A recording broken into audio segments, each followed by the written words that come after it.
और Russia Ukraine war zone से इस वक्त की एक और बड़ी अपडेट सामने आ रही है। आपको बता दें कि खेरसौन में मिली करारी हार के बाद अब पुतिन की सेना बखमुत के मोर्चे पर भीषण जंग लड़ रही है।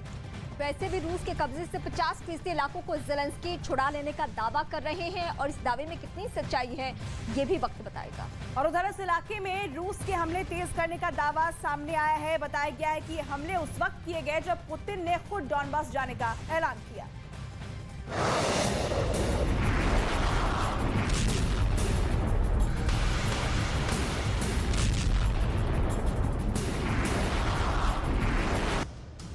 रूस और यूक्रेन ही नहीं, पूरी दुनिया को इस युद्ध का नुकसान उठाना पड़ रहा है।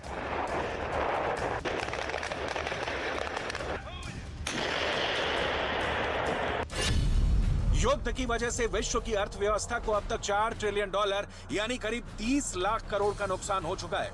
यूक्रेन के राष्ट्रपति ज़ेलेंस्की के आर्थिक सलाहकार ओलेग उतेन्स्को ने बयान दिया है कि यूक्रेन को युद्ध की वजह से करीब 8 लाख करोड़ रुपए का नुकसान हो चुका है। रूस अब तक यूक्रेन पर युद्ध करने में कम से कम 8 लाख करोड़ रुपए फूंक चुका है। दूसरी तरफ अमेरिका और यूरोप इस युद्ध में करीब 13 लाख करोड़ रुपए की मदद यूक्रेन को दे चुके हैं। लेकिन यह नुकसान फिर भी ईंट पत्थरों का नुकसान है। इंसानी जानों का जो नुकसान मारियुपोल में हुआ है उसका भी पूरा आंकड़ा आपको बताएंगे। 4 महीने की घेराबंदी और जद्दोजहद के बाद आखिरकार रूस ने अपने पांव यूक्रेन के मारियुपोल के अंदर बड़ी ही बेरहमी से जमा लिए हैं। ये एक सैटेलाइट तस्वीर मारियुपोल के रूस के आर्मी बेस की है। ये यू आकार का है जो शहर के सेंटर के बीचों बीच में रणनीतिक रूप से बसाया गया है। इसकी छत पर रूसी सेना के लाल, सफेद और नीले रंग के झंडे साफ देखे जा सकते हैं, जिसमें यह भी लिखा हुआ है मारियुपोल के लोगों के लिए। ये मारियुपोल के अंदर एक थिएटर की तस्वीर है जो मार्च के महीने की सैटेलाइट तस्वीर में पूरी तरह से नष्ट नजर आ रहा है। लेकिन नवंबर की तस्वीरों को देखकर लगता है कि यहाँ पर पुनर्निर्माण चल रहा है और ये रिहायशी इमारतें हैं जो मार्च के महीने में एकदम बर्बाद हो चुकी थी। लेकिन अब रूस ने इन इमारतों को पूरी तरह ध्वस्त कर दिया है ताकि यहाँ पुनर्निर्माण हो सके। लेकिन सबसे खौफनाक तस्वीर कैद हुई मारियुपोल के कब्रिस्तान की। मार्च के महीने में ली गई सैटेलाइट तस्वीरों में यहाँ कब्रें कम दिखाई दे रही हैं, लेकिन नवंबर में यहां साफ नजर आ रहा है कि कई एकड़ में कब्रिस्तान का साइज बढ़ गया है।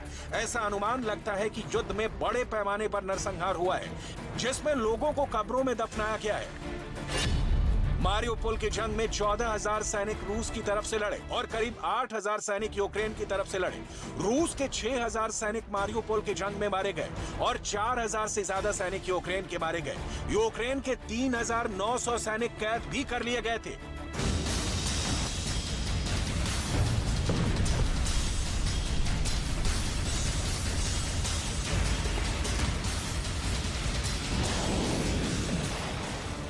इसके अलावा यूक्रेन का दावा तो यह भी है कि मारियुपोल के अंदर में यूक्रेन के 25,000 लोग भी मारे गए। अब सवाल ये उठता है कि अगर यूक्रेन का आरोप सही है तो फिर आम लोगों का नरसंहार किसने किया है? यहाँ पर कादिरव की आर्मी ने भी पूरा कंट्रोल किया हुआ है। कादिरव को यह जगह इतनी सेफ लग रही है और यहाँ पर रूस के पांव इतने मजबूत लग रहे हैं कि उसने अपने तीनों बेटों को भी तैनात कर दिया है। मारियुपोल से ही पकड़कर कादिरव के बेटों ने कुछ यूक्रेनी आर्मी के कैदियों को चेचन्या लाकर गुलाम के रूप में कादिरव को भी गिफ्ट कर दिया था, जिस पर कादिरव अपने बेटों की बहादुरी देखकर काफी खुश था। तो सवाल यह है कि जब पूरा मारियुपोल कादिरव के कंट्रोल में है तो तबाही, नरसंहार के आरोप और कब्रिस्तान का साइज बढ़ने का जिम्मेदार आखिर किसको माना जाएगा?